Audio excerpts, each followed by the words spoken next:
But let's get started in it. All right, so today for May's Stuck in a Bucket webinar. You're lucky enough to have myself, Fritz Wichern, sales engineer, as our host.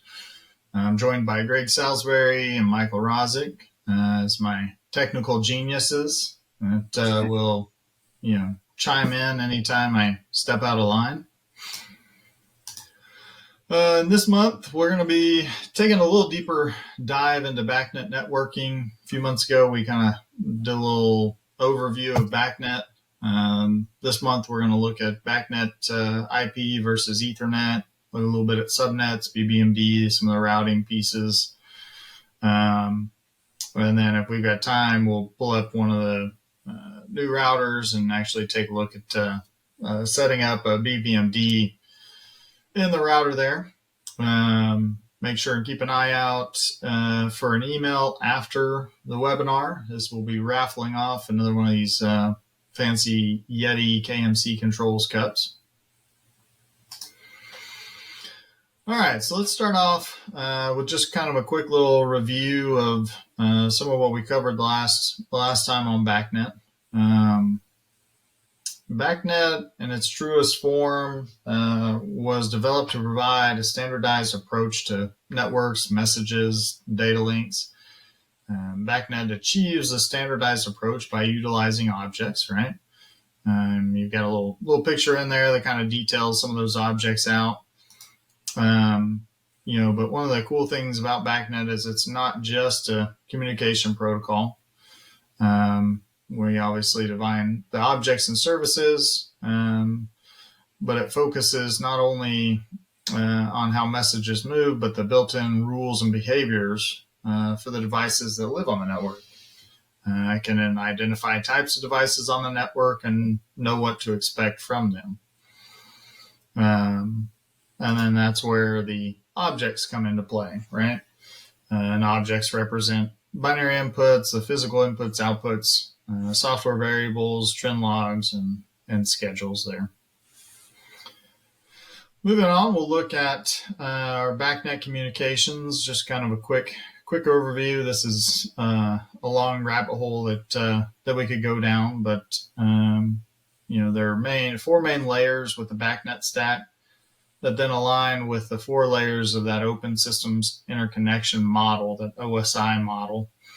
The lower layers include the communication media, communication protocols, while the higher levels include the services and applications.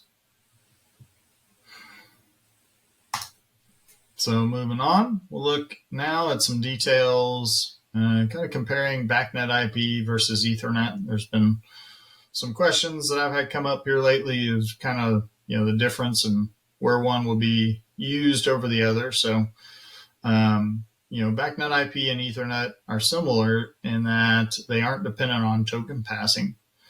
I think probably the biggest thing to remember with Ethernet versus IP is Ethernet uses MAC addresses, while the IP communications uses IP addresses. Ethernet, it's not routable, right? So devices have to be on the same subnet to communicate with each other.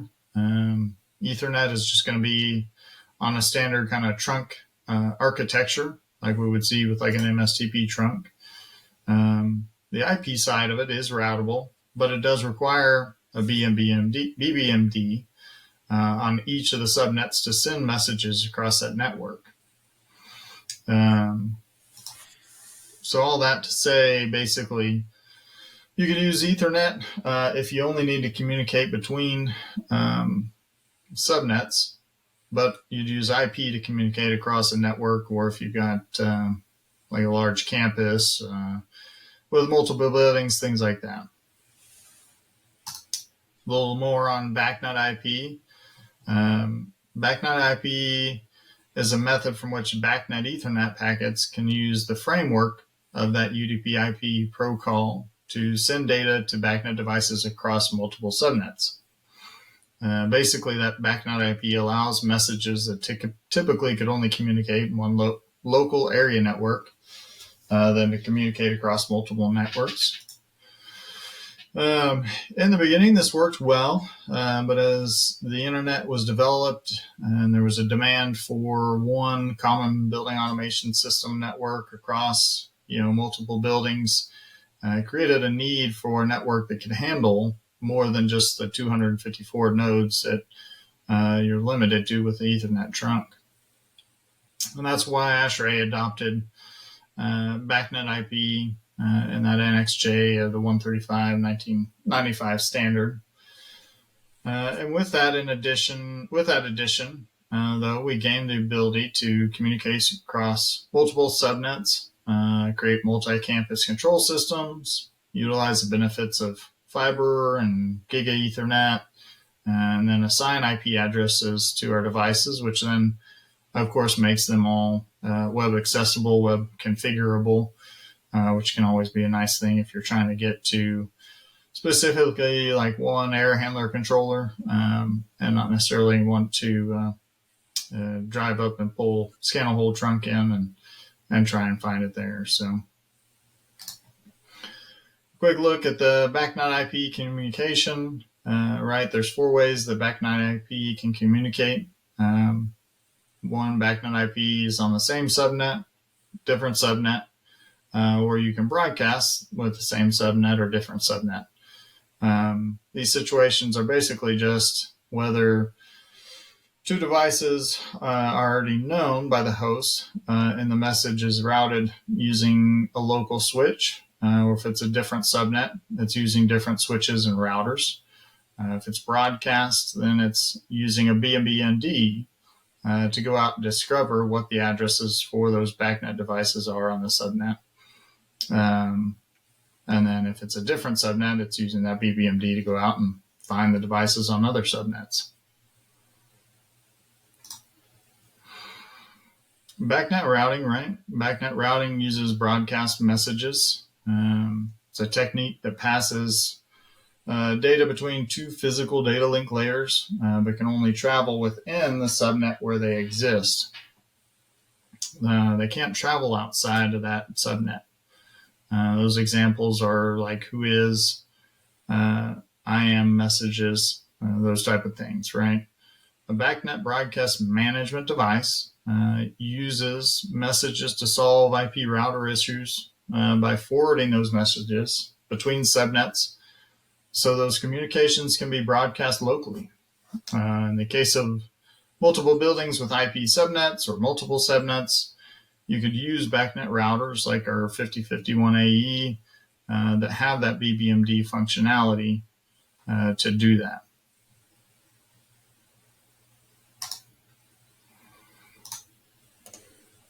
Little deeper dive here with the BACnet routing. So we've got BBMDs that'll monitor network traffic for broadcast messages. When they receive a broadcast message, they repackage it and then forward it to other BBMDs as a normal network message. Then receiving those BBMDs, they unpackage the message and broadcast that original message to the local subnets, right? In this little illustration here, we've got 3 subnetworks. We've got BACnet router on each that includes a BBMD. And in addition, then we've got a workstation that's connected to a subnetwork as a BACnet IP device. So by using these BBMDs that are embedded in the BACnet routers, the BACnet devices on both IT subnetworks are joined with a single BACnet network. And in this case, they're going to probably be using one network and one UTV port on 47808. If we look, there's actually a great documentation. I don't know if we can share files through our chat or not, but out on the KMC website, we've got a whole application guide that goes through all the different kind of scenarios you would see with using and setting up BBMDs. There's a whole lot of great data in there.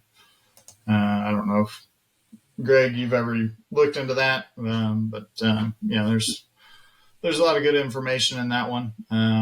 So it can be found out on our website. If you can do a search under the support and document side and find for the BACnet broadcast management devices and search application guide, you'll be able to find it out there.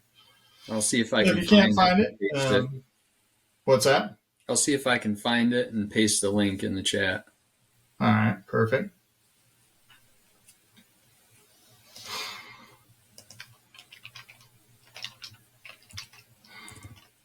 So we've got that, and let's see. Man, I'm talking fast today. So let's pull up, we can take a quick look at setting up. Let me see if I can switch my screen over here to my router here locally.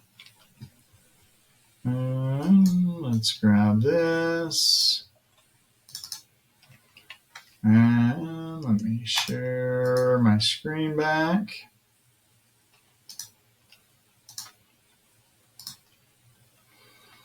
All right.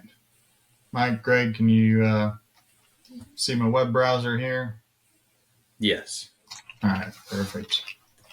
Hopefully everyone else can as well. Let's see, I don't know if this is too small or not, but this is our standard 5051A router they're logging into.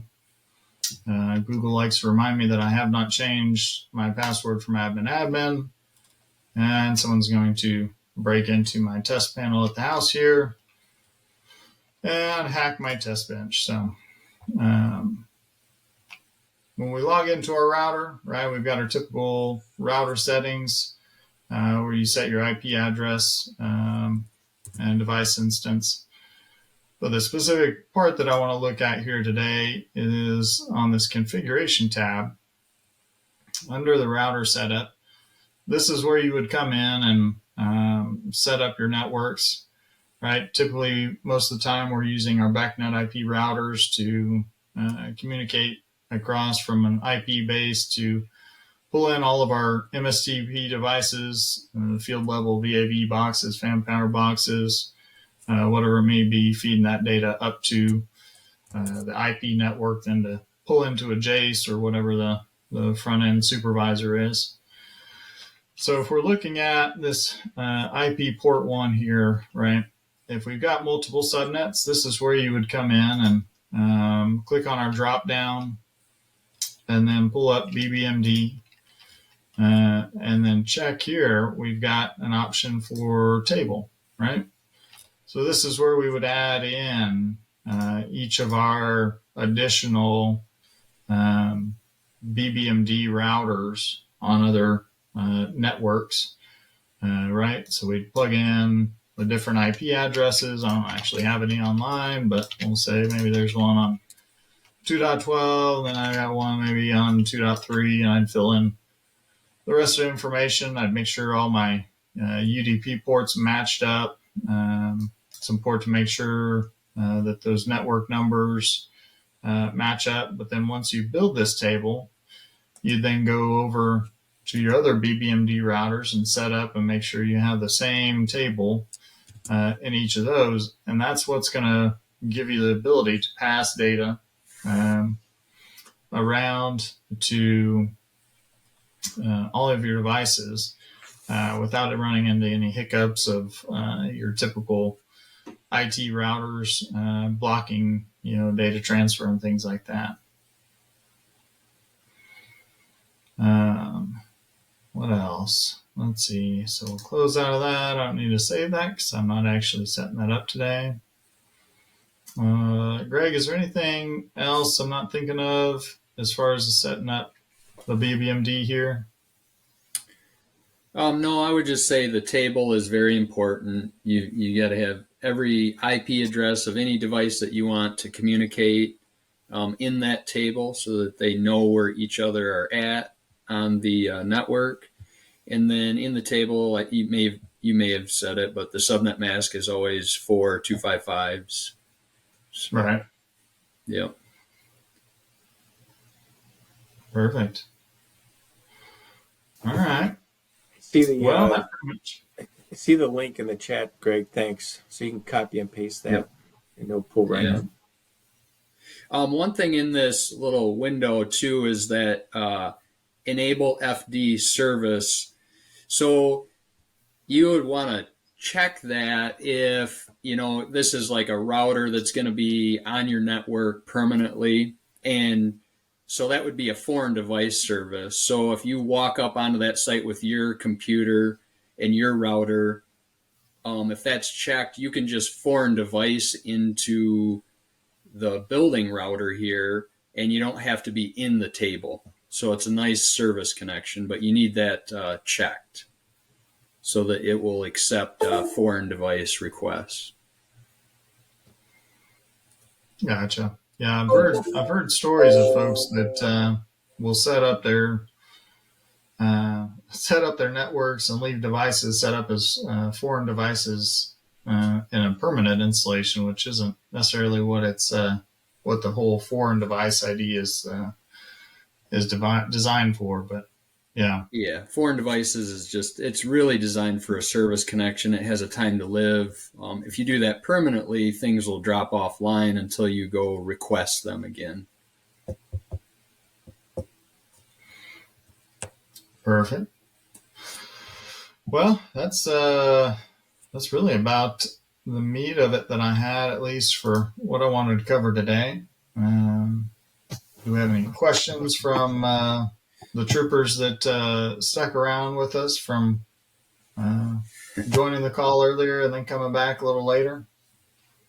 No questions. The link is in there for the application guide for the BBMD, like Mike said. I found it, put it in there. So, and Andrew says it works. So Perfect. Thanks, Andrew. All right. Well, as we start to kind of wrap up here, I guess, as always, we're trying to kind of cover different topics that y'all want to hear about. So if there's stuff that y'all would like us to talk about or cover, throw it in the chat or shoot me an email. We'll be happy to do another webinar and cover that. So. we do have a question about rapid spanning tree, and yes, we recommend using rapid spanning tree IT router with our devices. So that way you can loop it back, and if something gets shut off in the middle, it'll communicate both ports out of both ports. So.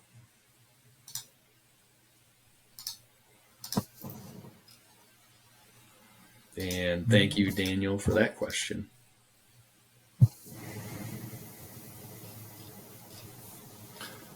All right. Well, I think there's maybe another question. Oh. From Andrew. Andrew, yeah. Any thoughts on T1L? I'm not sure what that is. You guys, Fritz, Mike. T1 lines. As far as communication, it's a Honeywell protocol. Well,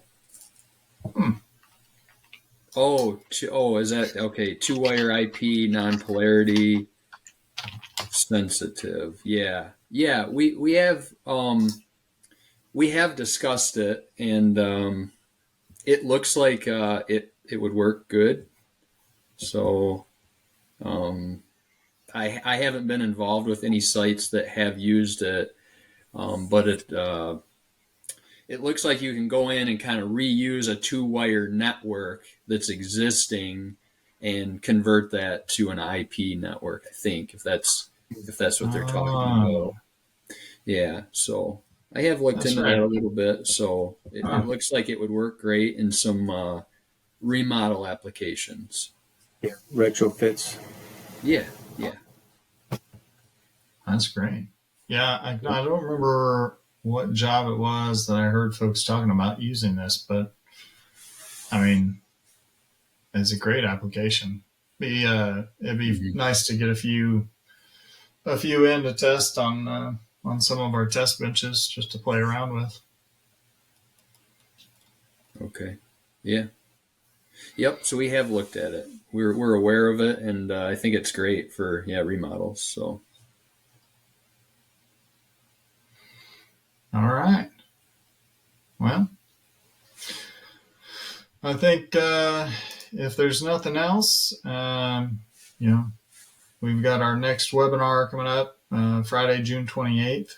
And again, if there's topics y'all are interested in us talking about versus just having me ramble on and on about random BACnet stuff, feel free to shoot ideas in and we'll go from there. Do we have an idea for next month? We've got a few different ideas. I think we were looking at tackling some different application setups, maybe some looking at hydronic systems and how they work. So excellent. We've got a whole list of ideas, and so trying to figure out which one to do next is the question. So, but it's somewhere between looking at applications and maybe doing some hydronic stuff, but get a little better explanation of how those systems work, and then how we can tie in with those. So nice. Yeah. All right. Well, I appreciate everybody jumping on today. Again, apologize for the technical issues earlier, and hope everybody has a wonderful Memorial Day weekend. And we will talk to you on the next webinar. Thanks, everybody. Thanks, Fritz.